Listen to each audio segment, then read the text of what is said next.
Welcome back to the Red Dice Diaries, and in this Sunday RPG Ramble, I'm joined by my lovely wife Hannah. Hello. And John Carvel. Yep.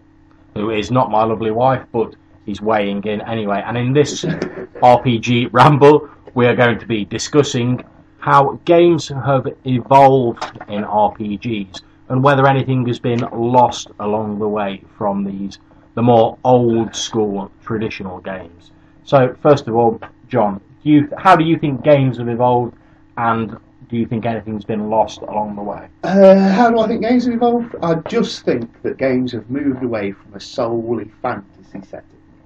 What we've got now is we've got a whole plethora of games that cover different settings, different eras, different subgroups, different supernaturals, etc. Whereas 25 years ago, 30 years ago, 40 years ago, you may have only got second ed D&D, and it was sort of fantasy or little else.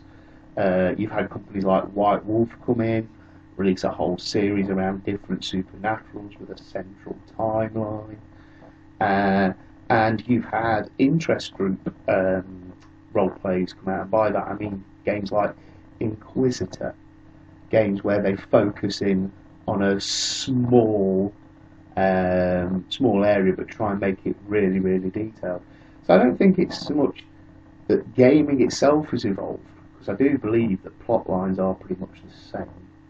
You know, it may not be a princess you're rescuing, it might be a congressman, it might be, whatever. Well, there's that whole thing about there's only so many stories, isn't there? Yeah. Just the trappings and the actual people involved are different. Well, it's like when you're going down this particular cavern through this old scary place. You know, in the stone doorway stands an orc. There we go, we've got a fantasy setting. In the stone doorway, seeping out of the stone almost and appearing, is a gargoyle. Oh, we've got a vampire setting. I suppose you change it to a spaceship and you've got some sort of like armoured marine standing there, you've got your futuristic sci-fi setting. Yeah, you've got gene stealers or whatever, which you used to like that space for. Gene stealers. And I think that's what's happened. We've overlaid skins, to use sort of like a computing sort of phrase, over the core model of antagonism, which was what original roleplay was all about. So Hannah, I know you're a big fan of the more sort of traditional, certainly D&D style of game. How do you think games have evolved, and more importantly, do you think anything's been lost as games have evolved? Well, I tend to think that we've gone from what used to be a very stylised story element, and a lot of it was about the dungeon crawl and about solving the puzzles to get through that dungeon, meeting the challenges to get through that dungeon. And you're right, it doesn't need to be a dungeon, it can be any series of challenges. But I really miss the light logic puzzles, like the one that was on The Simpsons the other day, where Homer's got a boat and a baby and a dog and poison, and he's got to get across the river with the baby and the dog and the poison, but he can't put them all in the boat at once. And you know the puzzle. Yeah, I do. Yeah, it's a Chinese puzzle, isn't it? I think the Simpsons episode did illustrate part of the problem with including that in a roleplay element, because in the actual episode, as he's rowing across, the dog suddenly swims alongside him in the boat, and he's like, "Weren't you paying attention? Get back over there!" And I think one of the reasons that they've fallen out of fashion is that the players will often bypass them, and the GM's left feeling a bit sort of nonplussed because the players have like murdered the gargoyle that always tells the truth, and then beaten the crap out of the gargoyle that always tells lies, and look behind both doors, which is fine. That's a classic Labyrinth episode reference for anyone who didn't get it. But I think Journey Quest. Well, yeah, and Journey Quest. I think that is an important thing, but is that necessarily a bad thing? So one of the great things about roleplay for me is that the player characters have a choice about what they're going to do. Now, if you come across that riddle in the Labyrinth or a riddle in like a fiction book, obviously there's no real choice involved there. It's a written book or a filmed film, and it progresses along a sort of a standard line following its plot. However, one of the appeals to me for role-playing games is that the players do have a choice. in their actions. So if the player does go, oh well, what I'm going to do is I'm not going to bother rowing him across. I'm going to take the poison. I'm going to strap the dog to the outside of the boat, or I'm going to let it swim across itself, or whatever. Is that necessarily a bad thing that they're able to do that? Well, no, of course not. On the other hand, I just miss those kind of puzzles. There's been a show on British TV recently called Dara O'Brien's School of Hard Sums, where they present these sorts of puzzles to you, and that's really what's got me thinking about it. Their website's quite cool. It's got lots of this sort of thing on. I'll put a link to that in the description of the video. In your games, have a look there, because there are a lot of those kind of things in there that you could adapt quite easily, and they won't be cliches like the gargoyle that always tells the truth. I don't know about you guys here. I mean, I think part of the reason they fall out of fashion somewhat is the lack of the traditional dungeon crawling. Now, I'm making no secret that I'm not a massive fan of traditional dungeon crawling. There's at least one or two videos on my channel where I'm quite vocally not a fan of them. However, I do think in terms of just from a perspective of doing logic puzzles, they were very useful because the dungeons effectively controlled the choices that the players have. For instance, you come to a corridor, it branches off, one route heading left, one route heading right. Your choices are restricted to taking either the left or the right corridor, or heading back and leaving the dungeon. Now, assuming that the players aren't just going to go, forget this for a game of soldiers and leave the dungeon, if you put a puzzle in that they have to get past, you're sort of forcing them to confront that before they can move on into the dungeon. And their choices are to either confront that riddle, puzzle, whatever you want to call it, complete it and move on, or to write it off. But for me, that's all about linear game versus sandbox, though. If you're sandboxing and I come across a puzzle, do I need to get through that puzzle to accelerate the plot?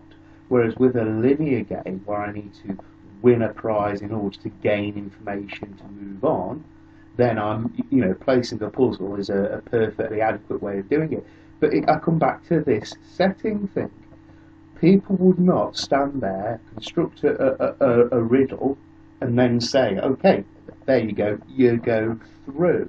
Now, you could argue, if we're playing werewolf, there might be some theurge that's got some spiritual riddle they want to give you.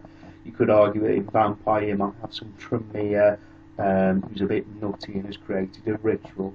You could always shoehorn it in if you want to, but isn't it far more likely that the head honcho of the local pipe-hitting group is just going to send some guys around to rough you up and sob the puzzle right off? Oh, you want to come through this door? I'll tell you what, it's not a puzzle, it's just 15 inches of steel. Enjoy yourself. No, I agree with that. I mean, my problem's always been when you sort of come up against these puzzles, it tends to be that there's some sort of locking mechanism to stop you getting into an area. Now, you could argue that the person who built the dungeon, let's say just for the purposes of this example, he's some fantastically powerful wizard with magic beyond the reckoning of mortal men. So he can summon creatures, he can build magic items, he can do whatever he wants. So the wizard's built this, he goes, oh, I want to prevent people getting to my stash of secret scrolls. But I need a way to get back in myself if I come back after my long journey, wherever I'm taking it.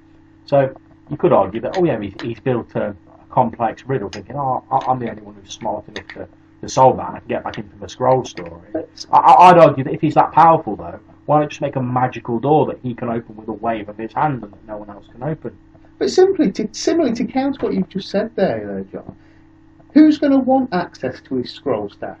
Surely it's another magician? Yeah. And then that magician's just going to come across, and is he necessarily going to need to solve the riddle, or is he just going to have to dispel the magic that's there? And that's fine as well.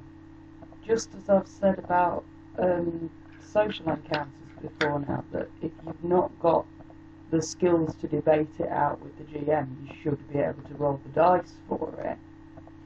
You should be able to roll the dice on a mental challenge. I do think that's a very valid point, because as we were just saying when we were talking a few moments ago, in a role-playing game, certainly a tabletop game, if you're making a physical challenge, you obviously can roll the dice for it, whereas social encounters tend to be a bit more role-playing. I've talked about this in other videos where I've suggested that as long as someone makes an effort at sort of working their way through it and sort of socialising their way through the situation. If they've perhaps not got the skills out of character, but in character they're playing some amazingly social Lothario or whatever, as long as they make an attempt, you could then have them roll the dice, and if they say get an amazing roll, you can take that into account when you as a GM portray how people react. All right. Contentious language warning. So, I'm the most charismatic shizney in the world, right? And Is that your contentious language? Yeah, well, no, not there yet. And I stand there and I say, right, I'm going to say to this barmaid, just to insert the most probably regularly seduced role-play NPC.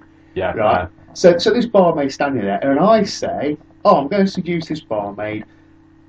Hey, Arduk, let's go upstairs for a bit of fun. Right. You've got high charisma, off you go upstairs. You've got low charisma, where's your coin? No. On the other hand, if you want to seduce the guard to get through the gates, nobody wants to sit around and listen to you seduce that fucking guard. Nobody wants to sit around and listen to you seduce that guard. Why not?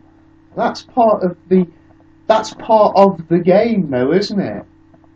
I don't, do I want to sit and listen to the political chat between the king and his evil advisor? To be honest, nobody wants to sit around and listen to you seduce the barmaid either.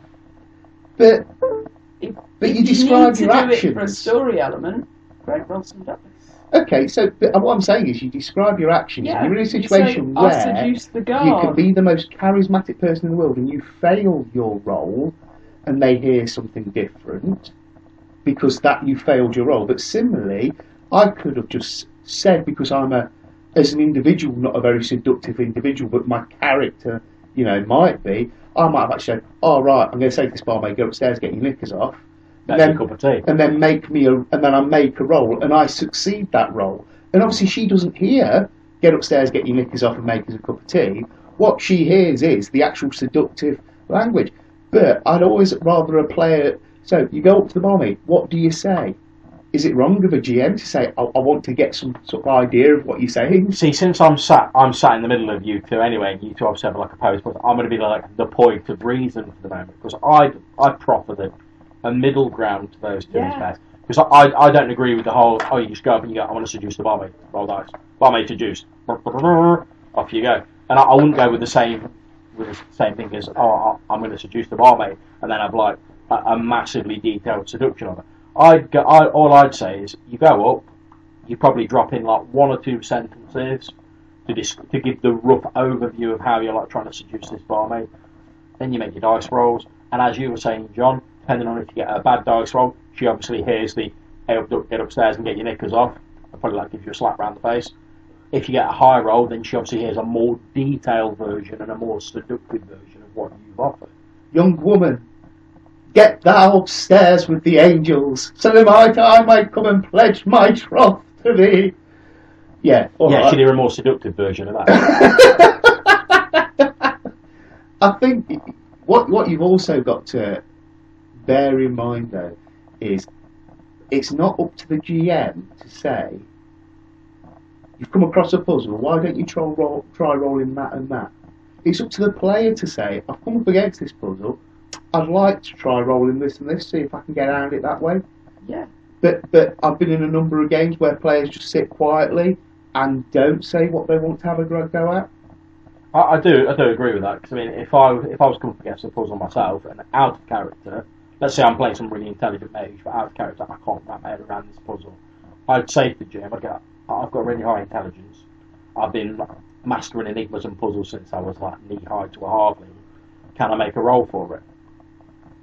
But then I think you have to have the trust in the GM that they're going to first of all allow that, and then how are they going to handle that? Because I think some GMs will just go, make an intelligence roll. If I got a massive success, they'll be like, oh yeah, you've solved this puzzle, move on. Whereas I think others would probably prefer to go, you've got a massive success, here's some like more clues for it.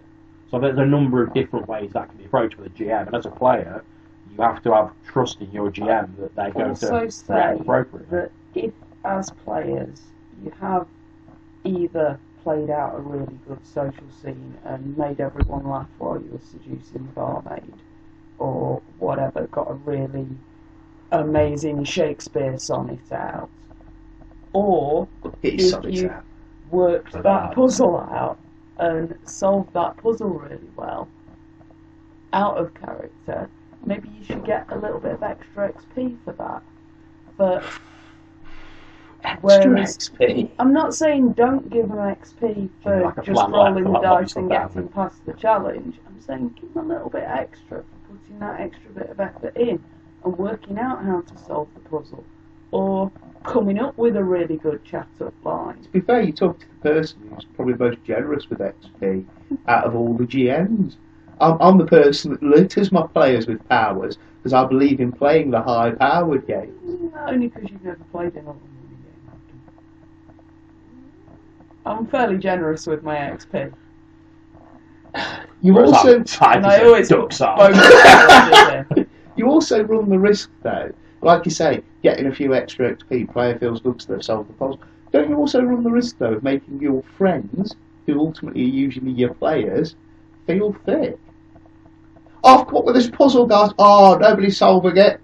Oh, he's a bit smart, isn't he? Again, so that's where either picking the puzzles for the group, picking the challenges that are appropriate to the group, picking the social encounters that are appropriate to the group, comes in.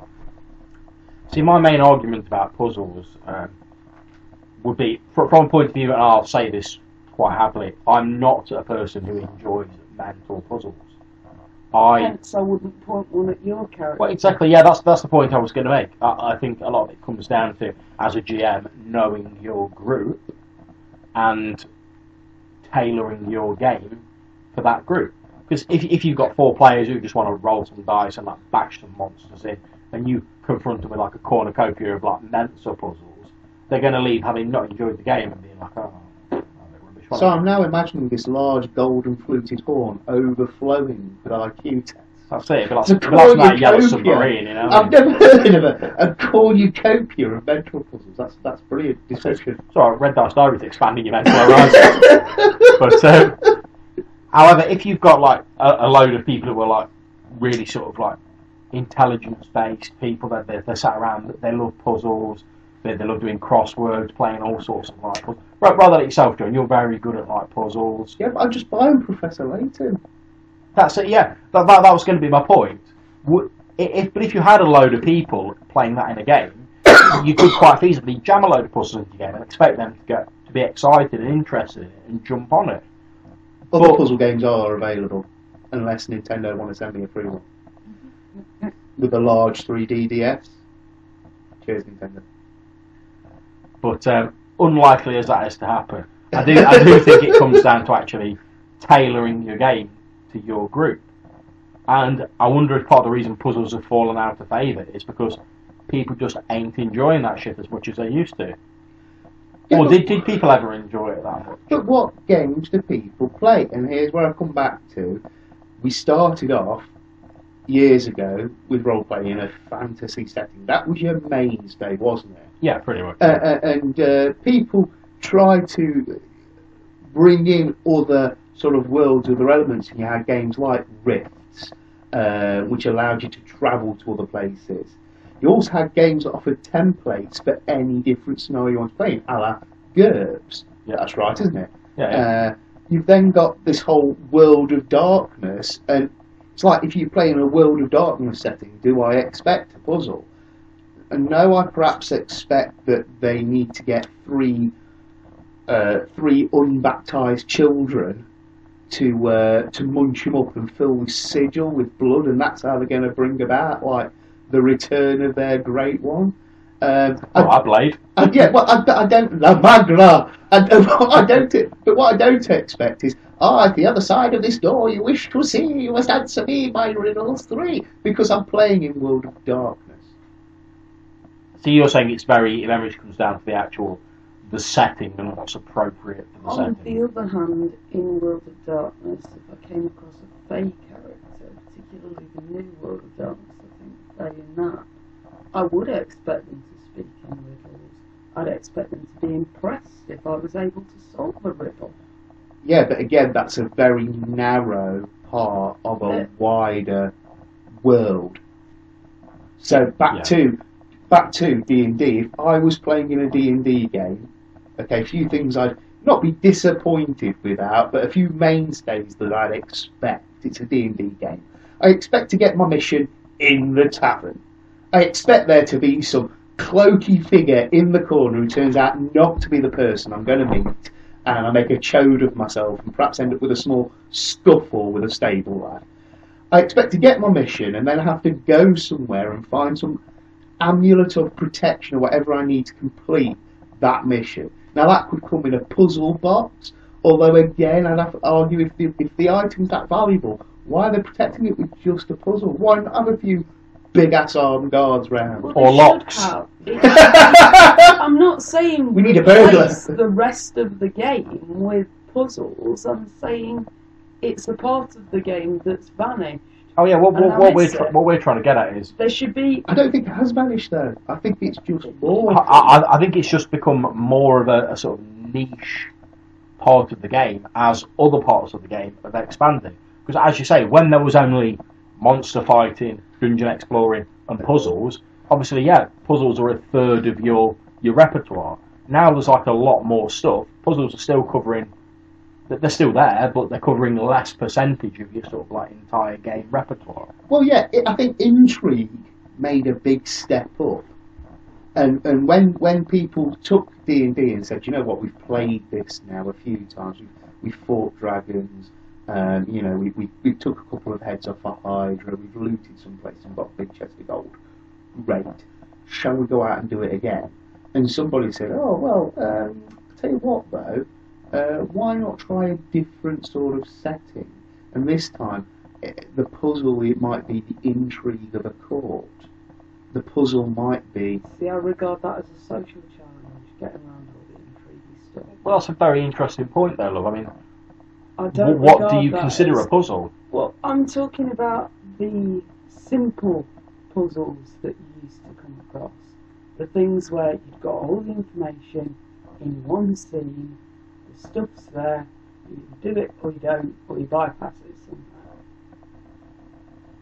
somehow. That's a puzzle to me. The classic getting across a room in a particular way, and you don't have to have a chessboard. Jehovah's spelt with an I! And some poem about moving in the way the knight moves.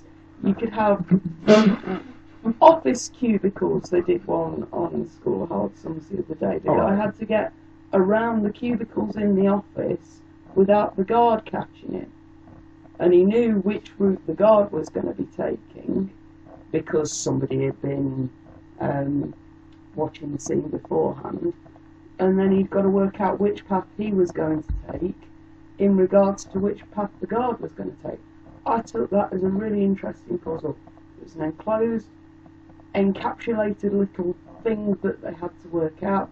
And yeah, you could have gone, oh, my character's got like 20 points in larceny, I'll roll some dice. But you could have also worked it out. Alright, so let me ask a question then. Taking that example of that puzzle you've just given, if you were GMing a game, you wanted to include that puzzle, or any puzzle of your choice, how would you fit it into the game in a way that the players would have to complete it, but it wouldn't seem like you're just forcing them to do a puzzle? Because as a GM, you like puzzles.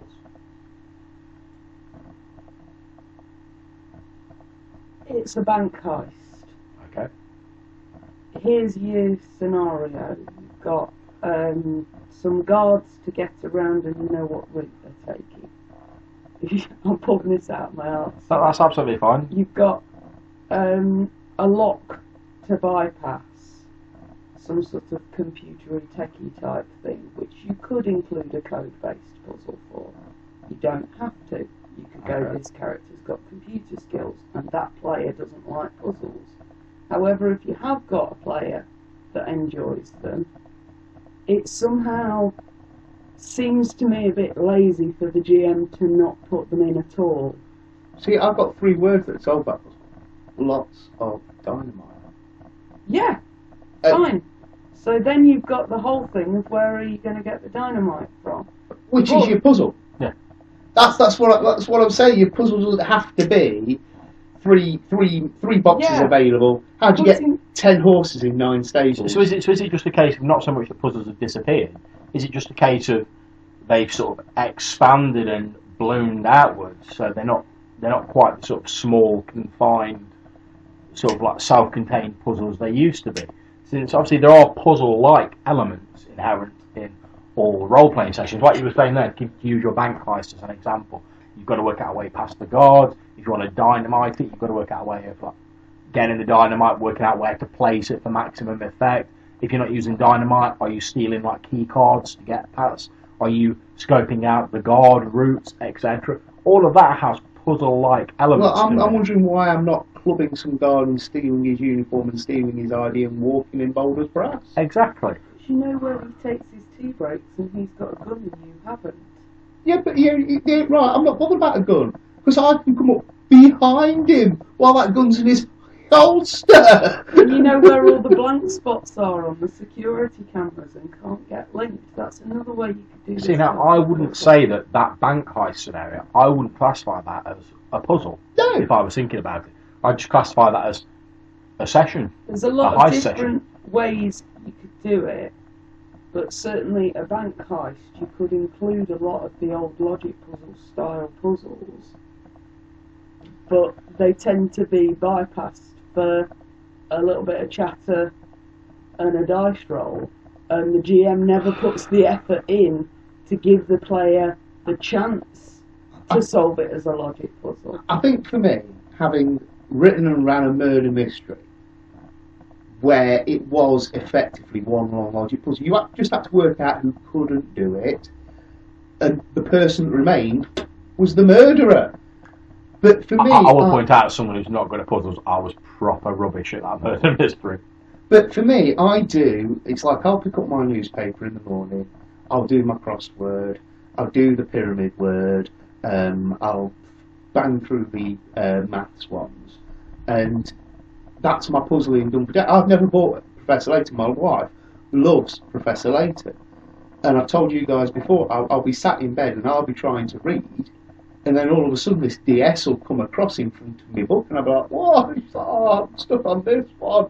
And I've solved so many Professor Layton puzzles without ever buying the game for myself. For me, the reason I suppose I polarise is I don't role play for puzzles, because I get my 5 a day from other sources. But if somebody were to put up a puzzle in a game, I'd also feel, as a role player, I'd have to be very conscious of the fact that as an individual, I enjoy puzzles and undertake them. My character may not. So, how do I respond as a player? But similarly, as a GM, I also think it can be very frustrating knowing the answer to your puzzle, thinking it's so goddamn simple, and you're looking around your players going, you thick chodes, will somebody roll a dice? I mean, this is a problem. Because you've sat, you know the answer, it's simple to you, but you could end up insulting your players. This is a problem I've suggested with a lot of like investigative-based games as well, and I'm planning on doing a video about that in the future. Well, plugging your videos, are you? So I say, if I can't plug on my own channel, where can I plug?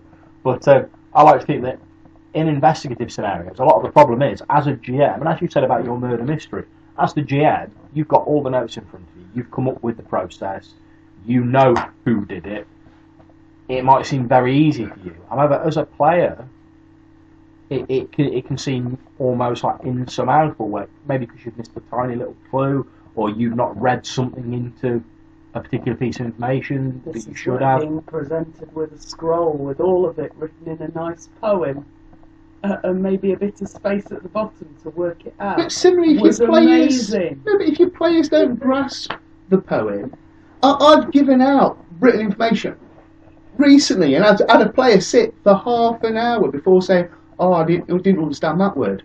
And I was like, "Oh."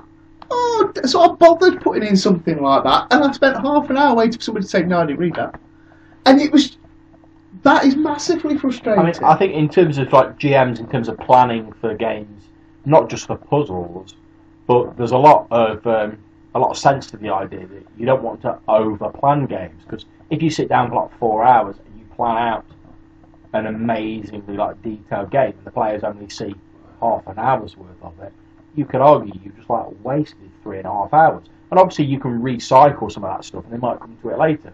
But if you spend ages working out a puzzle and you put it in, and the player characters go, oh, it's going to dynamite the bolt, and in they go.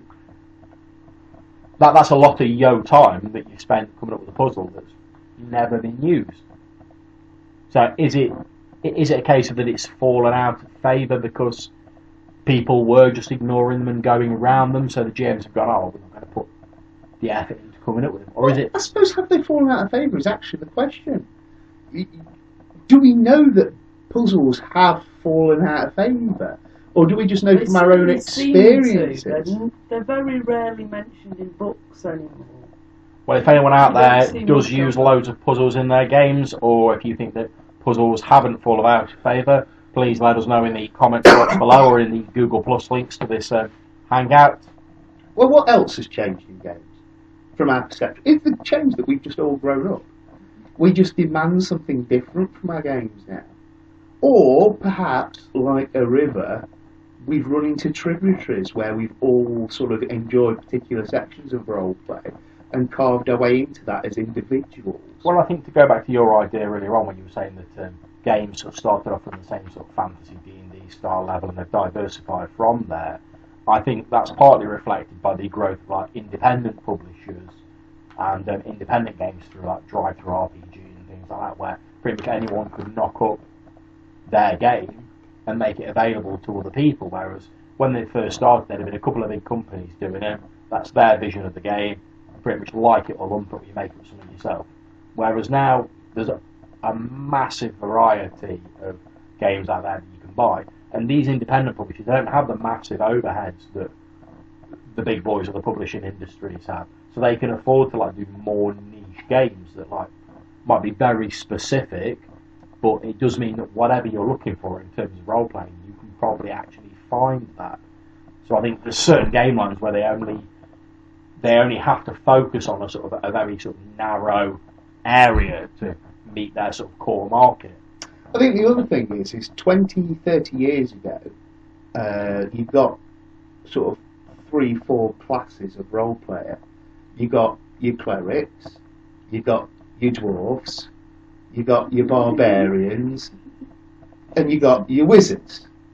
That's now you get your vampires, you get your werewolves, you get your ragabashes, bone gnawers, theurges, you get your high finance venture, you get your priors of Scion, you get your demons for Fallen, you get your red caps for fair. You've got so many different. John likes World of Darkness and hasn't played much D&D. No, Can you tell? But that's what you've basically got now. You've got such a plethora of different that people don't necessarily play D&D, which you might consider as one of the starting places for role play. I'm just saying. Well, it's certainly one of the world's most well-known role play games in its various iterations. But no, I do think you're right. I think as time's gone on, there's been more options available, which has perhaps led to people trying more different things. I don't think it's a case of like role players have changed so much in the case of they've got more options as to what they can do. Because when you were playing your first D&D, you might have only had like your cleric, your dwarf, whatever, and you were very much sort of restricted to those certain roles. Whereas now, as you say, there's an entire sort of wide range of different games out there that people can pick. Where you go, oh well, what do we fancy playing in the game today? Oh, we fancy playing like cybernetic soldiers from the future. Boom, done. Well, as somebody who's not played a lot of D&D, hasn't D&D just tried to keep up? So now you can play like half mage, half elves, cleric, rangers.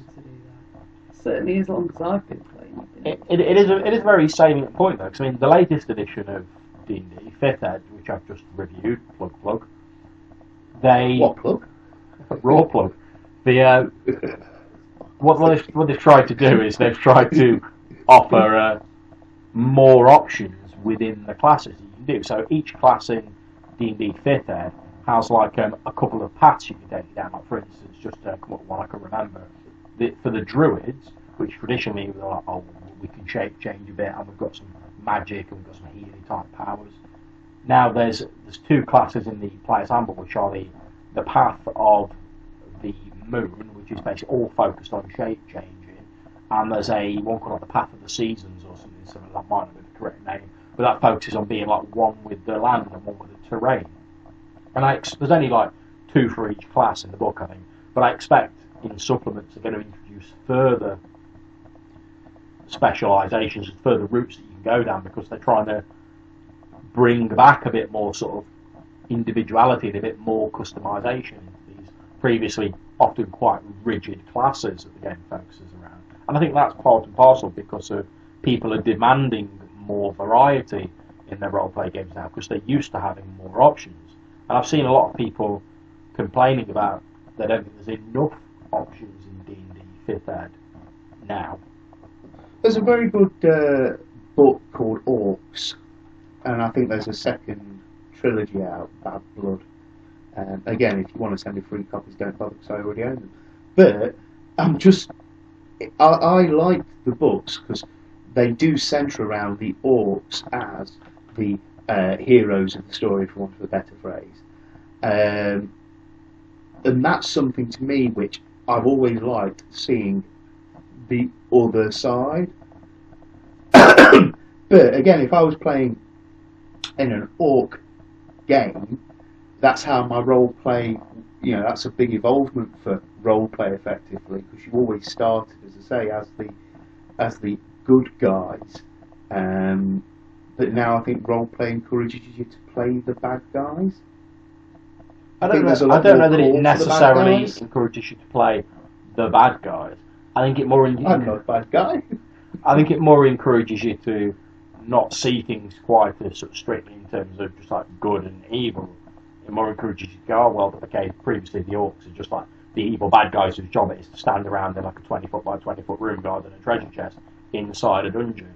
Whereas now people are demanding a bit more texture, a bit more depth to their enemies. So you might say, oh, well, we're going to play an orc game and we're going to look at how their tribal structure develops, what sort of hierarchy they have, why they're raiding these human settlements, rather than just going, we are evil orcs. Yeah, but who doesn't love a few evil orcs? Well, yeah, and if, they're great to shoot at. If you want that in a game, that's absolutely grand. But it's about what makes them evil. Well, that's it. I mean, originally in roleplay, your definition of good and evil, you could tell the evil ones because they were the ones kidnapping princesses and holding them in towers. They were the ones burying. Those were the days. Those are the ones taking books that somehow have been written on human skin and bound in necromantic power and hiding them, 6 floors below in their dungeons. Oh, those multi-level dungeons that have no good reason for existing. Yeah, I remember. Yeah. They're the sort of dungeons that make Fritz so proud. But that's not going in. Is it not? Why? What's wrong with that? Is it too soon? But yeah, so you got these. Now your bad guys can be faceless corporations. Your bad guys can be whole parts of society. Your bad guys can be society itself. So I think that role playing has evolved from this sort of Obadon. Was it Obadon? Obadon in Flight of Dragons. Yeah, sort of like red evil mage one-off going, nobody watched me grow into an evil mage. Into where I see that's our label on it. It's ours on what we're doing. We're importing stolen technology into Korea or whatever. Your bad guys have become less easy to point out in a crowd, and I think that's another involvement of role play. Well, yeah, I basically think that as time's gone on, people are demanding sort of not necessarily more complexity, but they're demanding more intrigue, as you say, more sort of different levels of plot. And I think part of the reason that role-play games are reflecting that is obviously in terms of people bringing out role-play, it's an industry that they want to bring out what's going to sell, what's going to make them money, so they can make more books, etc., and they can take their profits. But that's just how business works. Nothing wrong with that. However, I think if there was a massive demand for the old school D&D where people are exploring dungeons, solving logic puzzles, I think there would be many more games that are being released that actually feature You're that. telling me I'm a weirdo, John.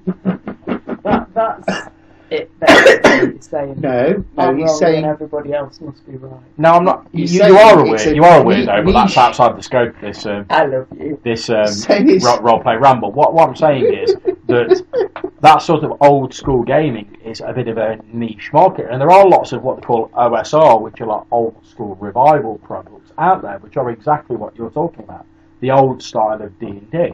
And that's one of the benefits to come back to talking about independent publishers and how easy it is to publish a supplement for a roleplay game now.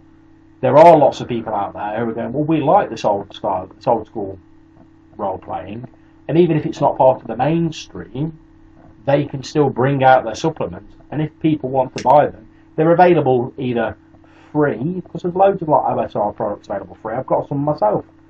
And there's also loads of like modules you can get from, which are available for like pennies or like a couple of like pounds. And for those of us that don't know what an OSR is, It stands for Old School Revival. oh right, And it is basically just the old school style of role playing and the old school style of D&D for those who either want a bit of a nostalgia trip by playing them, or for those like yourself, Hannah, who really enjoy that style. I think that's the benefit. We're going to regret it completely, saying the next roleplay session I turn up to, I'm going to turn up, there's going to be 6 people sat with their own Steve Jackson book, rolling dice as they go and turning, but just thumbing through the pages. I don't think we're regressing. I think it's a case of, because it's now easier to publish stuff, I think whatever your flavour of roleplay is that you like, there is something out there to meet your needs. Whereas when you first started, like you say, there was 2 or 3 big systems, and that was your lot. If you didn't like it, you either made it up yourself, or you lumped it, and you chose the nearest system to what you liked. Whereas I think now, Ravenloft. yeah, I love a bit of Ravenloft. I think now, if you look at the actual sort of like the market in terms of what you can buy for roleplay books, you're bound to find something you want. Just going on Drive-Thru-RPG and typing in like OSR, like Dungeons and Dragons, or like a Dungeon Crawl or something like that, will bring up many supplements that people have, like enthusiastic people have written. So you're saying the way roleplay has evolved is we're now littered with choice? Yeah, I think roleplay has evolved to become more specialised.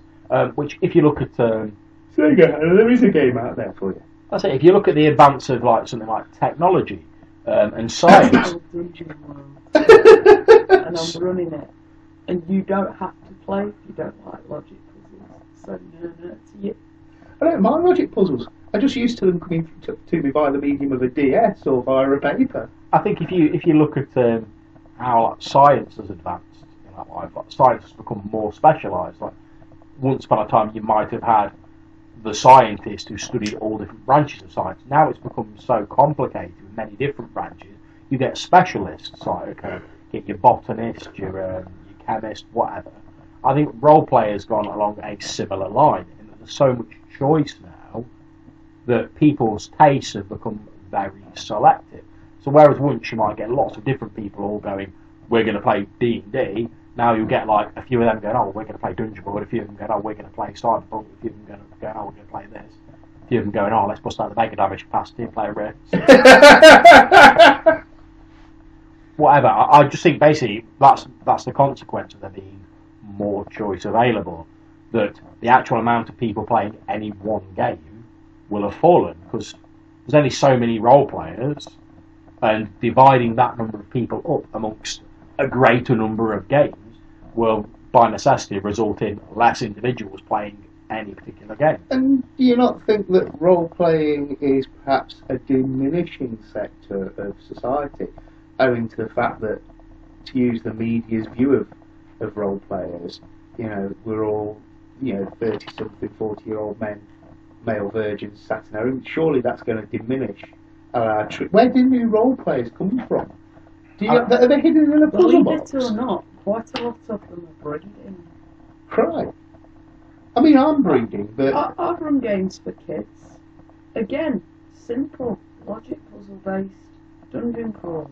Kids absolutely love them. no, you see, I ran a game for my I got son. into roleplay, one of the reasons that I love roleplay so much, was that I got into it through a club at school, which was basically a secret maths club. We just never noticed. Oh, that's what I'm saying. That was the worst secret club to be ever. Oh, I passed through There the were secret kids initiation. that What do I get? Here's a math booklet. There were kids that were amazing at maths, and there were kids that were utterly rubbish at maths. Did you have to write your password on your scientific calculator and you show it upside down? Boobs. So We've in the secret maths club. Well, because it was a role-play club, we'd do the role-play games. We'd play a bit of Magic the Gathering. We called the algebra. We'd spend time working out algebra puzzles and getting better at maths and being smarter in general. Scientific calculator. You do realise the 3 people that listen to this have all just gone, nerd. Yep, I'm a nerd. Oh, you're a nerd that I love, but I mean, I role played for my son, and I just stuck some combat in there, and he loved it. It's like there was a guard in front of a door. And what were you doing while you were doing that combat? You were rolling some dice, you were adding up numbers. Probably not, because it's John and he disdains all things involving dice. Oh, yeah, of course. No, it was, the guy was like, oh, you want to come through his door? I need some identification paperwork for you to come through his door. Yeah, he just took his head off with his axe. I was like, oh, you can't just really go around killing guards. What are you going to do now when the other guards show up? He's like, oh, I'll kill them too, for giving me sass.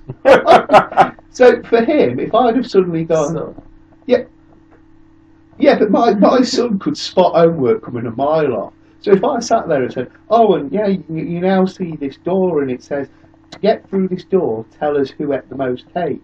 And you've got a list of like 5 people down. It's Jerry had more cake than Linda, but less cake than Jessica. Jessica only had 1 more cake than Tony. And he'd be like, Dad, no, that's schoolwork. I can smell it. Whereas I was just like, oh, do you want to kill some stuff? He's like, yes! Because that's what... And to be fair to the generation that he's part of, with your Xbox games, because we come from a lower bit computer generation, we had to face a number of verbal puzzles or visual puzzles to enhance our gaming, because that's what they could show us convincingly. Whereas now... Granny's Garden on the BBC. Yeah, I've sold Granny's Garden, and that's not a euphemism. There wasn't much mystery to it, I tell you. But yeah, so the progenitor to those games, with the role-play games, you're going through, it's all, there's a word name for them, you probably know what they're called. Text adventure games. Text adventure games, yeah. So you go through those games, whereas nowadays, what games do children buy? Well, my son's recently purchased yet another football game, you may be surprised to hear. Yeah, from a popular franchise.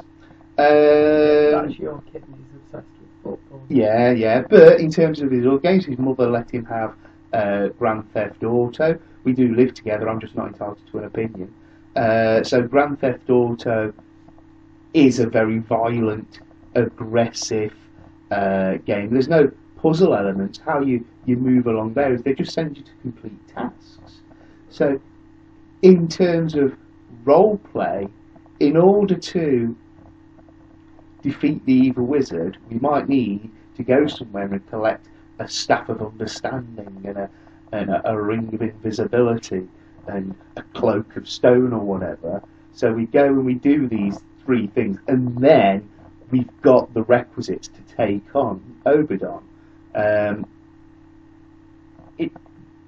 But because computerisation when we were younger was much more low resolution, that's what we got a lot of. We got a lot of our role play was, here's this puzzle, work it out. It's all very wordy. Well, that's I mean, I still enjoy playing the text adventure games like now, but I get loads of them off the internet because you can run them on a very sort of low spec computer, and I do enjoy. I'm rubbish at puzzles, but they're all very much of the style of, you have this in this place. In order to get through there, you need to combine object 1 with, let's say you you need to get a fish. Combine tea bag and teapot. But yeah, let's say you need to get like a fish to like give to the troll to like feed him to let you pass. So you go, all right, I need to locate the river. Then I need to get a fishing rod. Oh, there's no bait on the fishing rod, so I have to go and get the bait. Probably solving another puzzle to get that. Get the bait, put the bait on the hook. Go to the river, fish with it, catch a fish, take it to the troll, feed the fish to the troll. Boom, it lets me pass on to the next bit. And there used to be a lot of that. And he sold that with 3 words. Loads of dynamite. There used to be a lot of that in role-playing games as well. But I think you're quite right that as computer games have progressed beyond that sort of linear model, and as I was saying about role-playing, if you enjoy that sort of computer gaming, there's still, because even though it's a niche market, there's still many outlets out there that you can get hold of them from. But I think the mainstay has moved on to something different, and obviously the big sort of corporations, the big companies releasing computer games, role-playing games, etc., tend to go with what the main trend is, because they want to sell their game to the most people to make their profits and pay their employees. So I think that's pretty much what it comes down to.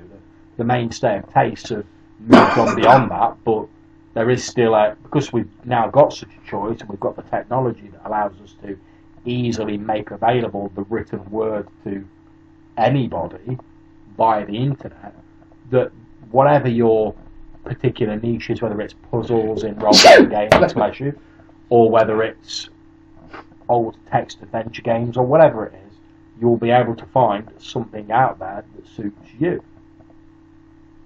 So what you're saying is the way role-players evolve is to evolve from a core niche market to lots of niche markets.